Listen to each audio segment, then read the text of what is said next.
हृदय में जिनके कृष्ण नाम बसा है, कृपा से जिनकी प्रेम धाम बसा है, चरणों में जिनके परमानंद मुकेशानंद महाराज मुकेशानंद। इस दुनिया में 3 प्रकार की कमाई है। कौन सी कमाई करोगे? देखो 3 प्रकार की कमाई। पहली कमाई बाप कमाई। बाप कमाई मतलब बाप किसको कहते हैं? पिता। पहली कमाई बाप कमाई। जैसे बेटा कहता है कि मुझे तो फोन चाहिए, वो आईफोन 7 एप्पल का, या फिर सैमसंग S5 चाहिए, S6 चाहिए, यानी 50, 60, 70 हजार रुपए का फोन चाहिए, या मुझे तो वो वाली बाइक चाहिए जो 1 लाख रुपए की आती है। होता है ना ऐसा? मुझे बड़े वाली बाइक चाहिए, मुझे अच्छे वाली गाड़ी चाहिए, तो वो कौन लेके आता है? जब वो लेके आता है कौन सी कमाई होती है? वो कौन सी जी? उसे कहते हैं बाप कमाई। क्योंकि बाप के पैसे से ऐसा सामान खरीदा जा सकता है। शौक तो पिता के पैसे से ही पूरे होते हैं, खुद के पैसे से तो घर ही बड़ा मुश्किल है चलाना। पहली कमाई बाप कमाई और दूसरी कमाई पाप कमाई। पाप कमाई कौन सी? जो पैसा किसी भी गलत काम से कमाया जाता है, कोई नशे का व्यापार कर या किसी का दिल दुखाकर,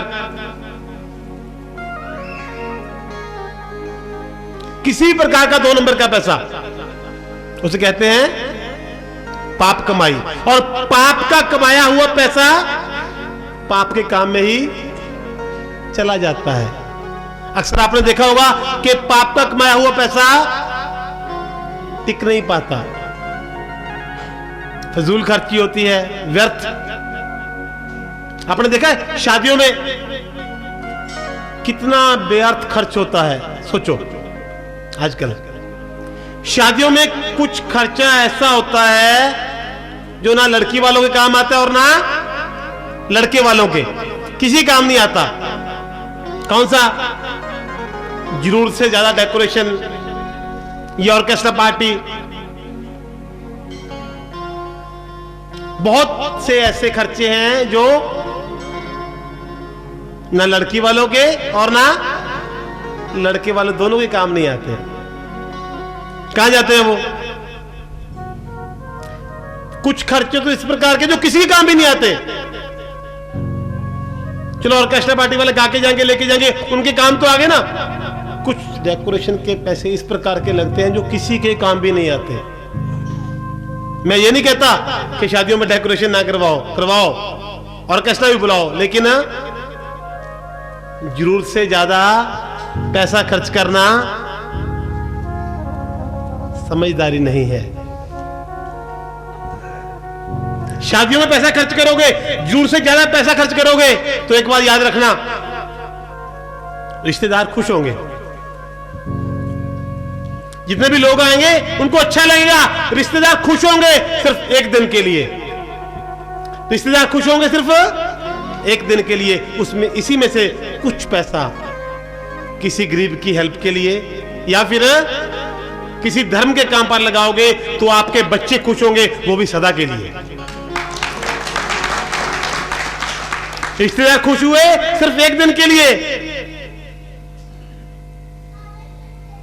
आपका परिवार जिसकी शादी कर रहे हो बच्चों की, वो खुश हो जाएंगे सदा के लिए। कोई गाय सेवा, धर्म के काम पर, किसी गरीब की हेल्प, किसी हॉस्पिटल में मदद। और तीसरी कमाई कौन सी है? पहली कमाई थी, दूसरी और तीसरी कमाई। पहली बाप कमाई, दूसरी पाप कमाई और तीसरी कमाई आप कमाई। आप कमाई कौन सी? बेटे ने बीए क्लियर की, अब साथ में ट्यूशन शुरू कर दी, पढ़ भी रहा है और ट्यूशन भी पढ़ा रहा है। 2,000-2,500 3,000 रुपए महीना कमा रहा है। 2 साल में उसने लगभग 60-70 हजार रुपए इकट्ठे किए। 2 साल बाद पिताजी ने कहा कि बेटा लाओ पैसे, मैं तुझे आज iPhone 7 फोन लाके देता हूं। तेरे पास पैसे है ना, ला मेरे को दे, मैं तुझे एप्पल का iPhone लाके देता हूं। तो बेटा जब अपनी कमाई हुई दौलत को देखता है ना, हाथ में 2 साल में 70 हजार रुपए कमाए हैं, तो पता क्या कहता है? नहीं पिताजी, मेरे पास तो नोकिया 1100 ही ठीक है, बहुत अच्छा फोन है ना? वो कौन सी कमाई है? आप कमाई। एक दूसरी, एक बाप कमाई, फिर पाप कमाई। पाप कमाई में पहले ही बताया आपको, शादियों का मेरा मतलब ये नहीं कि आप लोग अपने इच्छाओं को मारो, नहीं, ऐसा मेरा कोई मतलब नहीं, पर वेस्ट मनी ना करो, पैसे को खराब ना करो। घर में लड़कों के लिए, जिन लड़कों की शादी होनी अभी बाकी है, और जेंट्स पर्सन खासतौर पे बोल रहा हूं, जब भी बेटे की शादी करनी हो तो घर में बहू लेके आना, कभी बहू रानी मत लेके आना। घर में जब भी लेके आना, बहू लेके आना, बहू रानी मत लेके आना, क्योंकि बहू आएगी तो संस्कार लेके आएगी, बहू रानी आएगी तो कार लेके आएगी। और जो संस्कार लेके आएगी वो आपके घर को स्वर्ग बना देगी। जो संस्कार लेके आएगी वो आपके घर को स्वर्ग बना देगी, और जो कार लेके आएगी आपको जीते जी स्वर्गीय बना देगी। क्या बनना है? कौन सी बहू लेके आनी है? बहू या बहू रानी? बहू रानी? बहू।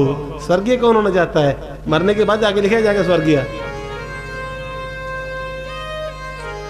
और लड़कियों को जिनकी शादी अभी होनी बाकी है, अभी होनी है, उनको बोल रहा हूं कि घर में जब भी जाना बेटा, ससुराल में जब भी जाना, तो अपना फर्ज लेकर जाना, कभी अपना अधिकार लेकर मत जाना, अपना हक लेकर मत जाना, अधिकार लेकर मत जाना। अगर फर्ज लेकर जाओगे तो अधिकार खुद ब खुद मिल जाएगा, अगर अधिकार लेकर जाओगे ना परिवार वाले मिलेंगे और ना हक मिलेगा। जब भी जाना तो अपना फर्ज लेकर जाना, और जो फर्ज लेके गया उसको अधिकार मिलेगा ही मिलेगा। पहली कमाई बाप कमाई, दूसरी कमाई पाप कमाई, तीसरी कमाई आप कमाई। एक चौथी कमाई है जो हम लोगों से परे है, वो है नाम की कमाई। वो किसने की? नाम की कमाई किसने की? मीरा माई, नरसिंह भगत, प्रहलाद भगत, ध्यानु भगत, इन्होंने कौन सी कमाई की जी? नाम की कमाई। पैसा नहीं जोड़ा, खुद को जोड़ा। पैसा नहीं जोड़ा, जब जोड़ने का टाइम आया तो खुद को प्रभु से जोड़ा। कैसे? क्योंकि इन पर कृपा थी, गुरु कृपा थी खास तौर पर, क्योंकि बिना गुरु कृपा से तो भगवान मिलने वाले नहीं। भक्ति तो रावण ने बहुत की थी, रावण ने भक्ति कम नहीं की, हरनाक्ष ने भक्ति कम नहीं की। कमी कहां पर रह गई कि कृपा नहीं मिली, गुरु कृपा नहीं हुई। भक्ति तो बहुत की थी ना रावण ने, लेकिन गुरु कृपा नहीं मिली। अगर गुरु कृपा मिलती तो शायद आज हर वर्ष एक स्टैचू रावण का बुलाकर जलाया ना जाता। सबसे पहले जरूरत थी गुरु कृपा की, अच्छी सोच की, अच्छी सोच। अच्छा, शरीर में सबसे ज्यादा कीमती पार्ट कौन सा है जी? बताएगा कोई? शरीर में, बॉडी में सबसे ज्यादा इंपॉर्टेंट पार्ट कौन सा है? कौन सा है जी? हाँ जी, दिमाग। दिल में भी कोई दर्द होगा तो दिमाग महसूस करेगा। सबसे बड़ा, सबसे इंपॉर्टेंट पार्ट दिमाग। और सबसे इंपॉर्टेंट पार्ट को हम किस पे यूज कर रहे हैं? दूसरे लोगों पे, वो भी बिल्कुल व्यर्थ। दूसरे लोगों की मतलब चुगली। चुगली जब भी होती है तो दिमाग लगता है ना उसके लिए भी। इतनी कीमती, कीमती कैसे? एक बार एक फैक्ट्री में कोई मशीन खराब हो गई, मशीन खराब हुई, कारीगर बुलाए गए कि ना, मशीन ठीक नहीं हुई। फिर शहर से एक कारीगर बुलाया गया, उसने आकर 15-20 मिनट, आधा घंटा मशीन को सर्च किया। सर्च करने के बाद उसने अपना बैग खोला, एक हथौड़ा निकाला, हथौड़ा निकाल के उसने मशीन के एक पार्ट पर जोर से लगाया और मशीन ठीक हो गई, चालू हो गई। उसने अपना हथौड़ा बैग में डाला और 10,000 रुपए का बिल बना के सेठ जी के हाथ में दे दिया। सेठ जी ने बिल देखा, 10,000 रुपया। अरे एक हथौड़ा मारने की कीमत 10,000 रुपए, एक हथौड़ा ही तो मारा है। कहता नहीं सेठ जी, हथौड़ा मारने की कीमत सिर्फ 1 रुपया है। 9,999 रुपए सिर्फ इस बात का कि हथौड़ा कहां पर मारना है, किस जगह पे मारना है। उसके लिए क्या चाहिए था? तो सबसे कीमती पार्ट क्या हुआ? उसको हम किस काम में लगा रहे हैं? फालतू के कामों में। इसके पास पहले तो यार स्कूटर था, गाड़ी कहां से आ गई? इसका बेटा यूएसए में कैसे सेटल हो गया? इसने एजेंट को पैसे दिए थे? कैसी कैसी बातें सोचते हैं हम। दिमाग समय समय पर किसी और ही जगह पे ले जाते हैं। जबकि दिमाग लेके कहां पर जाना था? उस प्रभु की तरफ, उस परमात्मा की तरफ। जब दिमाग, जैसे मोबाइल में अगर ज्यादा सामान हो तो हैंग हो जाता है ना, स्नैप्स ज्यादा आ जाए, वीडियो ज्यादा आ जाए तो क्या होता है?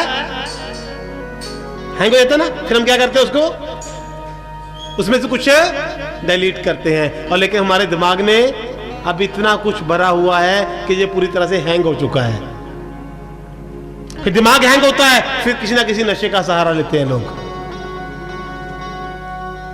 किसी ना किसी नशे का सहारा। फिर कोई आदमी शराब पीता है,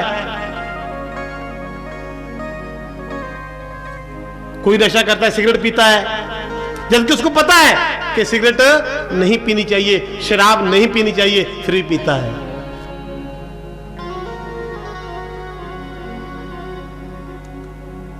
कहते हैं पुराने जमाने में जो अमृत पीते हैं उसे देव कहते हैं, और जो विष पीते हैं उसे महादेव कहते हैं, और जो शाम को गिलासी गिलासी पीते हैं उसे पतिदेव कहते हैं। जो गिलासी गिलासी चेयर चेयर पीते हैं उसको पतिदेव कहते हैं ना। ऐसे है ना। हम सभी लोग सनातन धर्म से जुड़े हुए हैं। हम किसी ना किसी जगह पर किसी ना किसी ऋषि की औलाद है, किसी ना किसी ऋषि की औलाद है हम। पता है आपको? मनु ऋषि का नाम सबने सुना होगा। हम किसी ना किसी जगह पर जाके हम किसी ना किसी ऋषि की औलाद हैं। लेकिन आज पता नहीं क्या हुआ, हमारे कुछ भाई शीशी की औलाद हो गए, है ना। ऋषि की औलाद से शीशी की औलाद हो गए। क्या बात है।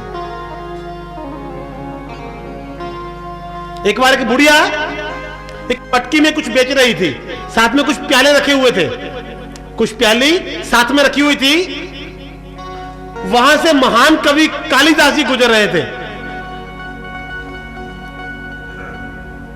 तो कालिदास जी ने बूढ़ी मैया से पूछा कि मैया क्या बेच रही है? तो मैया बोली, मैं पाप बेच रही हूं। पाप? मैया ये कौन सा सामान है सेल करने वाला? मैं पाप बेच रही हूं। कौन सा पाप? कहती है मैं वो पाप बेचती हूं जिससे घर में झगड़ा होता है, पति पत्नी आपस में झगड़ा करते हैं, बच्चों की पिटाई होती है, भगवान से दूर हो जाता है इंसान, बॉडी शरीर बिल्कुल खराब हो जाता है। मैं वो वाला पाप बेचती हूं। कबीरदास कालिदास जी ने मटकी का ढक्कन उठा के देखा तो भीतर क्या था? शराब। सबको पता है कि वो पाप है, गुनाह है, गुनाह के रास्ते पर लेके जाती है, फिर भी पीते हैं। जैसे सिगरेट वाला, एक सिगरेट की दुकान पर एक लड़का गया, कहता भाई सिगरेट का पैकेट देना, एक पैकेट सिगरेट का देना। कहता भाई कौन सा पैकेट चाहिए? बोल, सिगरेट बहुत आती है ना आजकल, कौन सा पैकेट चाहिए सिगरेट? कहता है नाम तो मेरे को पता नहीं, जिसके ऊपर लाल अक्षर से लिखा होता है कि सिगरेट पीने से कैंसर होता है, वो वाला पैकेट दे दो। जिसके ऊपर लाल अक्षर से लिखा होता है सिगरेट पीने से कैंसर होता है, वो वाला पैकेट दे दो। उसको पता है ना सिगरेट पीने से कैंसर होता है, फिर भी पी रहा है। तो हम बच्चों को क्या समझाते हैं, बेटा पढ़ लो, आपके काम आएगा, आपके अच्छे के लिए बोल रहे हैं। तो मैं भी तो आपके अच्छे के लिए बोल रहा हूं भाई, शराब छोड़ दो। हाँ, एक जरूर खास बात है कि शराब पीने वाले को कभी कुत्ते नहीं काटते। शराब पीने वाले को कभी कुत्ते नहीं काटते, क्योंकि शराब पीने के बाद इंसान वहीं पे गिरा पड़ा होता है जहां पर कुत्ते पड़े होते हैं। कुत्ते भी सोचते हैं हमारा ही भाई है, इसको क्या काटेंगे।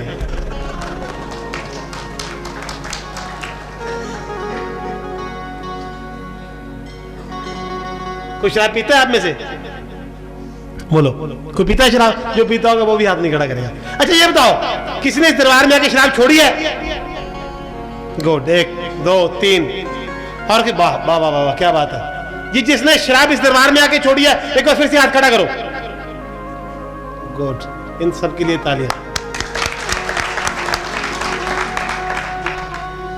इसका मतलब मैं पूरी रात जाके गुनाह नहीं कर रहा, अच्छा ही कर रहा हूं, है ना। तो चौथी कमाई नाम कमाई। हमने कौन सी कमाई करनी है? नाम की कमाई। किस बात का डर है? डर किस बात से रहे हो? शराब छोड़नी, जो भी रह गए पीने वाले, कोई कठिन काम नहीं है, कोई मुश्किल काम नहीं है। अच्छा, मुश्किल काम कौन सा है आप बताओ? दुनिया में सबसे कठिन काम कौन सा है? एक बार एक बादशाह ने अपने सिंहासन पर एक सवाल किया कि दुनिया में 3 काम जो सबसे कठिन है वो बताओ। बादशाह का सवाल क्या है? दुनिया के सबसे ज्यादा कठिन काम 3 कौन से हैं? तो सेनापति ने जवाब दिया कि बादशाह सलामत, पहाड़ी पे चढ़ना बहुत कठिन काम है। दूसरे ने जवाब दिया कि पहाड़ को तोड़ना बहुत कठिन काम है। तीसरे ने जवाब दिया कि पानी के ऊपर चलना बहुत कठिन काम है। राजा तीनों जवाब से सहमत नहीं हुआ। राजा घोड़े पे सवार होकर जंगल की तरफ गया। कहां गया? जहां एक खूबसूरत महर्षि मार्कंडेय का खूबसूरत आश्रम था। जंगल में जाकर महर्षि मार्कंडेय जी को प्रणाम किया, उचित सम्मान पाकर वहां पर बैठा और सवाल किया कि गुरुजी, ऐसे तीन काम कौन से हैं जो बहुत कठिन है? दुनिया के सबसे 3 कठिन काम कौन से हैं? तो महर्षि मार्कंडेय जी मुस्कुराए, कहने लगे कि बादशाह, तुझे मैं एक शर्त पे वो 3 कठिन काम बताऊंगा, और शर्त क्या है? तुझे वो तीनों करने होंगे। बादशाह ने उसको वचन दिया कि हाँ मैं तीनों काम करूंगा। अब मैं आपसे वचन तो नहीं लूंगा, मैं भी आपको 3 काम बताने वाला हूं ना, वचन तो नहीं लूंगा, लेकिन आपको ये 3 काम करने की कोशिश करनी है। मैं नहीं कहता कि वचन दो आप मेरे को। अगर मैं 2 बार वचन देने के लिए बोलूंगा, आप एक एक करके गेट से बाहर निकलोगे। वचन नहीं देना, लेकिन ये 3 काम हमने करने हैं। और वो काम कौन से है? जो 3 कठिन काम है। पहला काम है खुद की गलती को स्वीकार करना। सबसे पहला कठिन काम खुद की गलती को स्वीकार करना। करेंगे? करेंगे आज से? यहां पर ही कहेंगे, बाद में पता क्या होता है? अरे तेरे मुझे को बोला। जब हमारी गलती होती है तो हम क्या करते हैं? वकील बनते हैं, एडवोकेट बनते हैं। जब दूसरे की गलती होती है तो हम न्यायाधीश, है ना। पहली कठिन काम खुद की गलती को स्वीकार करना, और दूसरा कठिन काम जो आपसे नफरत करे, जो आपसे घृणा करे, उससे प्रेम करना। करोगे? जो आपसे नफरत करता हो, जो आपसे, गांधी जी ने बोला था ना कि आपके कोई एक गाल पर मारे तो दूसरी गाल आगे कर दो, है ना? करोगे? घृणा करने वाले को, नफरत करने वाले को प्यार करोगे, प्रेम करोगे? कौन करने वाला है? अरे तेने मेरे को बोला ले डांग लेके आया, अभी तेने बोल कैसे दिया मेरे को? तेरी इतनी हिम्मत, तू जानता नहीं मैं कौन हूं? ऐसे होता ना। और तीसरा कठिन काम, अपना स्वार्थ और क्रोध त्यागना। तीसरा कठिन काम है अपना स्वार्थ और क्रोध को त्याग देना। इन तीनों में से आप एक भी ले जाओ तो भी भगवान की तरफ जाने वाली सीढ़ी नहीं, बल्कि सीधी लिफ्ट होगी। तीनों में से एक भी ले लो जो आपको पसंद है। वैसे तो तीनों लेने, लेकिन एक की शुरुआत तो करो। कोई संत का मतलब ये नहीं कि उसके पास ज्ञान है, उसने भगवे कलर के कपड़े पहने हुए हैं। संत तो मन से है। फिर बादशाह ने कहा, कहता गुरुजी सच्चा संत कौन होता है? सच्चा संत किसे कहते हैं?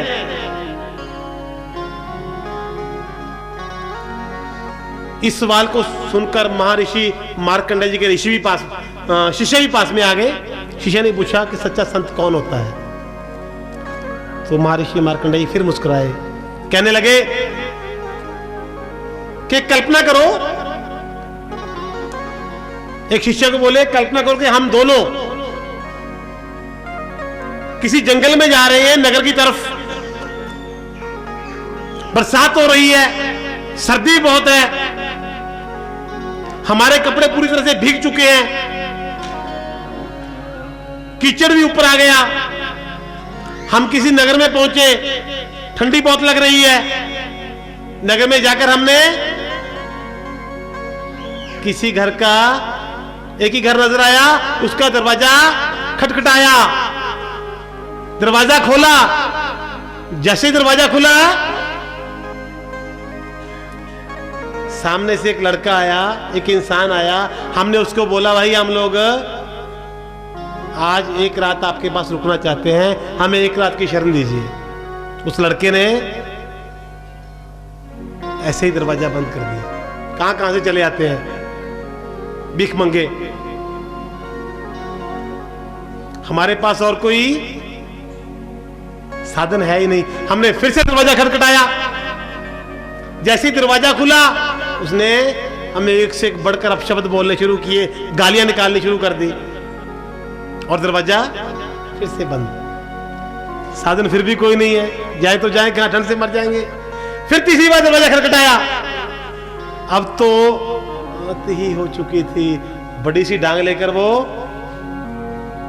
जैसे ही हमारी पिटाई शुरू की, वो हमारी पिटाई कर रहा है, हमें मार रहा है। तब भी अगर हमारे भाव उसके प्रति प्रेम पूर्वक है तो वो सच्चे संत है, और सच्चा संत कोई नहीं। उसी को ही सच्चा संत कहा जाता है।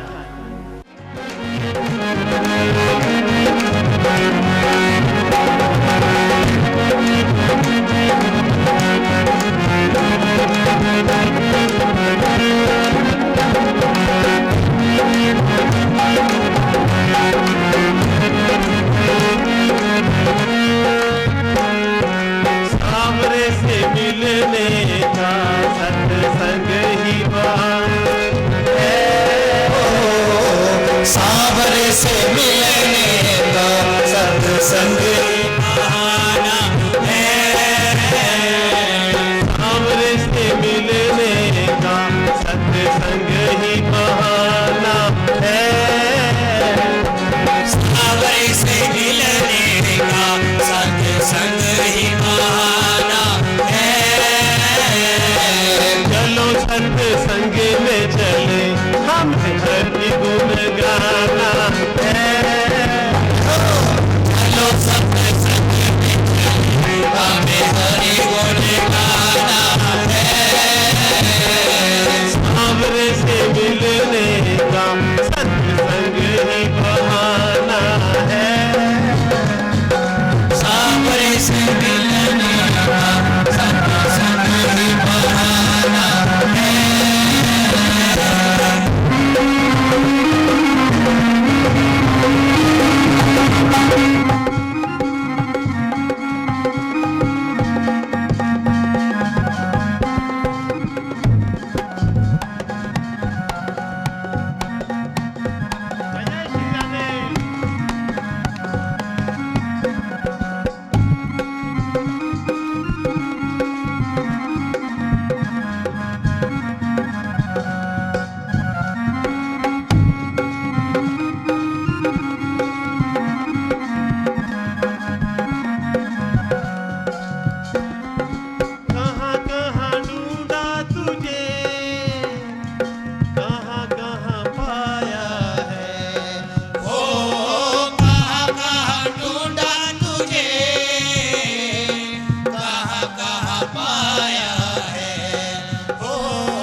सत्संग ही बहाना है।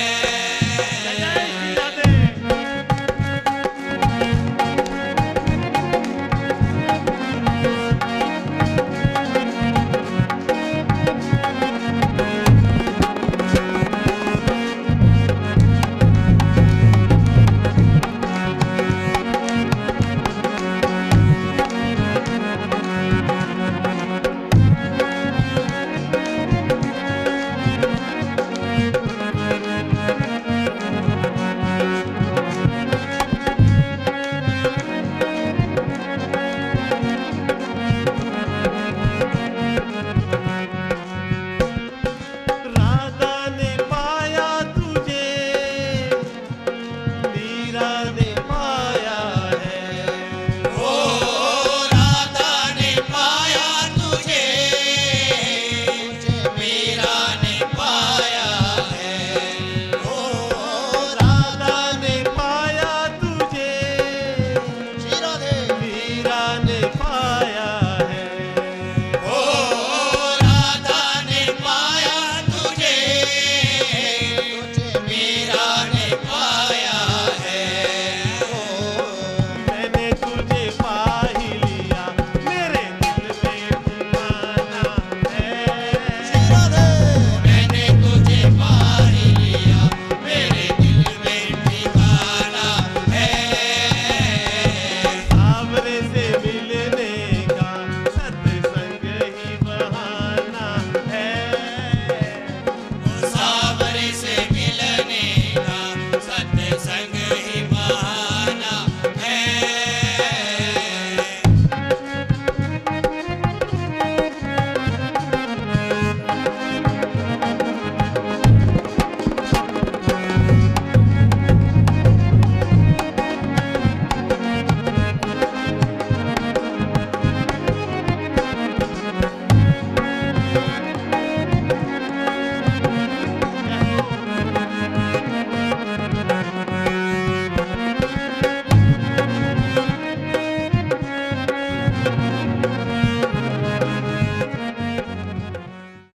हृदय में जिनके कृष्ण नाम बसा है, कृपा से जिनकी प्रेम धाम बसा है, चरणों में जिनके परमानंद मुकेशानंद महाराज मुकेशानंद